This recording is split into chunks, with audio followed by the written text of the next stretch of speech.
দারুণ একটা সুখবর দিই তোমাদেরকে। এইচএসসি 2024 ব্যাচের শিক্ষার্থীদেরকে টাকা দিবে শিক্ষা বোর্ড এবং শিক্ষা মন্ত্রণালয়। তোমাদের যে ফর্ম ফিল আপ হয়েছিল, সেখানে যে বিষয়গুলো তোমরা এক্সাম দেওয়ার জন্য ফর্ম ফিল আপ করেছিলাম, সেখানে কিন্তু সেই বিষয়গুলো এক্সাম হয়নি। এক্ষেত্রে অনেকগুলো পরীক্ষা বাকি ছিল। সেই বাকিগুলো পরীক্ষা পারপাসে যেহেতু তারা পরীক্ষা নিতে পারেনি, সেই টাকাটা তোমাদেরকে ফেরত দিবে। তোমরা টাকাটা কিভাবে পাবা, কত টাকা পাবা, সেই বিষয়টা আমি তোমাদেরকে এখনই বলছি। ক্যালকুলেশন করে আমাদেরকে কমেন্টে জানাও তোমার এক্স্যাক্টলি কয় টাকা হয়, কারণ এখানে বিজ্ঞান, মানবিক এবং ব্যবসা বিভাগে আলাদা আলাদা টাকা রয়েছে। এখানে দুই ধরনের টাকা প্রদান করা হবে।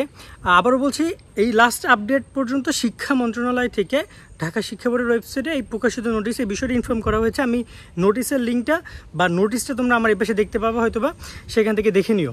প্রথমত একটা টাকা পাবে, সেটা হচ্ছে তোমাদের যে খাতা, মূল যে খাতা, সেই খাতাটা দেখা বাবদ একটা ফি নিয়েছিল পরীক্ষার ফর্ম ফিল আপের সময়, সেই টাকাটা তোমরা ফেরত পাবা।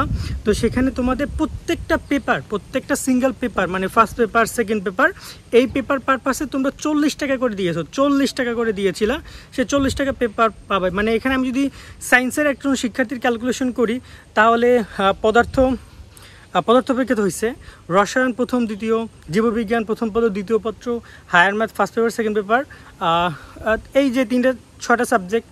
আবার হচ্ছে গিয়ে যে কমার্সে চিন্তা করো তুমি, ব্যবসা ও সংগঠন বা উৎপন্ন ব্যবস্থাপনা বা এই টাইপের যেগুলো রয়েছে, প্রথম ও দ্বিতীয় পত্র মিলিয়ে যে কটা সাবজেক্ট হয়, সেই কটা সাবজেক্টের সাথে 40 টাকা করে গুণ দাও।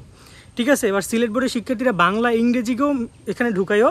তো তুমি এবার গুণ দাও যে কয় টাকা হয়, 40 টাকা করে গুণ দিবা। তো দেখা যায় 6টা সাবজেক্ট হয়তো 280 টাকা বা এরকমের হবে, বা 8টা সাবজেক্টে 320, 360 এরকমের হবে।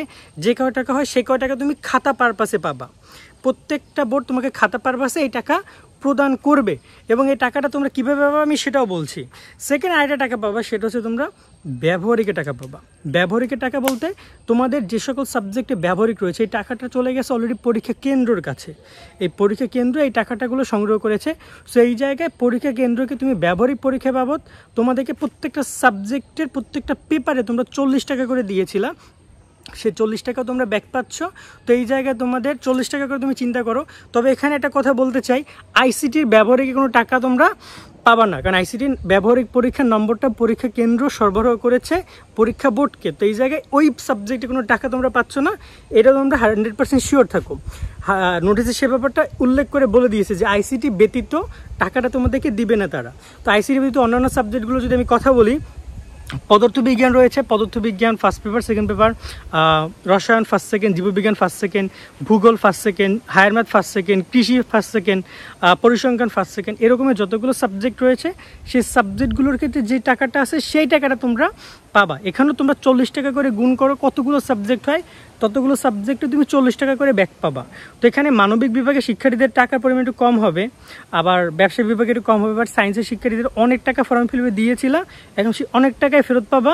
তবে এমন না যে তুমি একদম পুরো অনেক টাকা ফেরত পাচ্ছ, মোটামুটি কাছে একটা ভালো অ্যামাউন্ট। আমি যদি ক্যালকুলেশনে ভুল না করি, মোটামুটি সবাই 350 থেকে 350 বা 320 থেকে 500 থেকে 600 টাকা পর্যন্ত পাবা। মানে অ্যামাউন্টটা সায়েন্স আর্টস কমার্সে আলাদা আলাদা যদি আমি ডিভাইড করে থাকি, 300 থেকে 600 টাকা থেকে তুমি এরকম টাকাটা পাবা। এখন আসি টাকাটা তুমি কিভাবে পাবা, শিক্ষা বোর্ড কী বলছে দেখো। এখানে একদম নির্দেশনায় সুন্দর করে বলে দেওয়া হয়েছে যে পরীক্ষা কেন্দ্র, পরীক্ষা বা শিক্ষা বোর্ড এই টাকাটা সরাসরি তোমার কলেজকে পাঠাবে। টাকাটা তোমার কলেজ আগে পাবে, এবং কলেজ পেয়ে প্রত্যেকটা স্টুডেন্টদেরকে তারা টাকাটা প্রোভাইড করবে। এখানে কলেজ টাকাটা দিতে বাধ্য। এটা টাকাটা তুমি কলেজ থেকে আনবা, তোমার কোনো ব্যাংকের অ্যাকাউন্ট না, বা তোমার কোনো মোবাইল ব্যাংক অ্যাকাউন্ট না, বা কোথাও দিবে না, সরাসরি কলেজ থেকে দিবে। এখন কলেজ এই টাকাটা কীভাবে দিবে, এটা একটা কোশ্চেন হতে পারে যে আমাদেরকে কি নির্দিষ্ট একটা দিনে গিয়ে টাকাটা আনতে হবে, নাকি যে কোনো সময় আমরা টাকাটা পাবো, নাকি কী করবে। তাদেরকে বলতেছি দেখো, এটা পরীক্ষা শেষ হলে তোমরা টাকাটা পাবা। পরীক্ষার রেজাল্ট আগেও বা দিতে পারে বা পরেও দিতে পারে, নির্দেশনা দিবে বোর্ডকে যেই টাইমের মধ্যে তারা টাকাটা প্রদান করতে হবে। বাট এই ব্যাপারটা আমার অতটা খেয়াল নাই তারা কোনো ডেট দিয়েছে কিনা, যদি ডেট দিয়ে থাকে এটা আমি তোমাদেরকে পরে স্পষ্ট করবো। বাট একটা নির্ধারিত ডেট অবশ্যই দিবে, যে ডেটে টাকাটা প্রদান করবে বা দিতে হবে শিক্ষার্থীদেরকে। তবে এখানে একটা কথা আছে, অনেকের কলেজে ডিউ আছে বিগত, সে ডিউগুলো কলেজগুলো চাইলে এখান থেকে কাটতে পারে। তবে এটা উচিত হবে না কলেজের, কারণ এটা শিক্ষার্থীদের ফর্ম ফিল আপের টাকা, এটা শিক্ষার্থীরা ফেরত পেতে পারে, এখানে কাটা উচিত হবে না। বাট সেটা শিক্ষা প্রতিষ্ঠান বা কলেজ কি করবে সেটা জানি না আমি, বাট নর্মালি নিয়ম রয়েছে যে টাকাটা তোমরা সবাই হাতে পাবা এবং এই টাকাটা মোটামুটি ক্ষেত্রে তোমাদের প্রাপ্য টাকা। এবং গত আগের বছরগুলো তো তোমরা এই টাকাগুলো ফেরত পেয়েছিল শিক্ষার্থীরা, তোমাদের ক্ষেত্রেও তাই প্রদান করা হচ্ছে। আর একটা কথা বলতে চাই যে এই টাকা নিয়ে কোনো সমস্যা হলে আমাদেরকে কমেন্টে জানিও, আমরা লাগে বিষয় নিয়ে কথা বলবো, শিক্ষা মন্ত্রণালয়কে জানাবো যে এভাবে কোনো সমস্যা হচ্ছে কি না। কারণ অনেকে দেখা যায় টাকা দিতে চায় না, অনেক কলেজ ঝামেলা করে। কারণ দেখো এখানে যদি অ্যামাউন্টটা আমি অন অ্যাভারেজ 300 টাকা করে ধরি, তা তুমি ধরো যে একটা কলেজে যদি 100 জন স্টুডেন্ট থাকে, তো এই অ্যামাউন্টটা কিন্তু অনেক বেশি হয়ে যায়। টাকাটা অনেক কলেজ চাই মাইন্ডে দিতে, কিন্তু একটু খোঁজখবর রাখবা, বন্ধুবান্ধবদেরকে জানাবা, যাতে করে ভিডিও শেয়ার করে দাও, ওরাও যেন জানে ওরা একটা টাকা পাচ্ছে, যেটা তোমাদের প্রাপ্য টাকা সেটা তোমরা পাচ্ছ। সো আজকের মতো আমরা এখানে বিদায় নিচ্ছি, আপাতত এই আপডেটটা দিয়ে রাখলাম। ভালো থাকবে সকলে, আল্লাহ হাফেজ।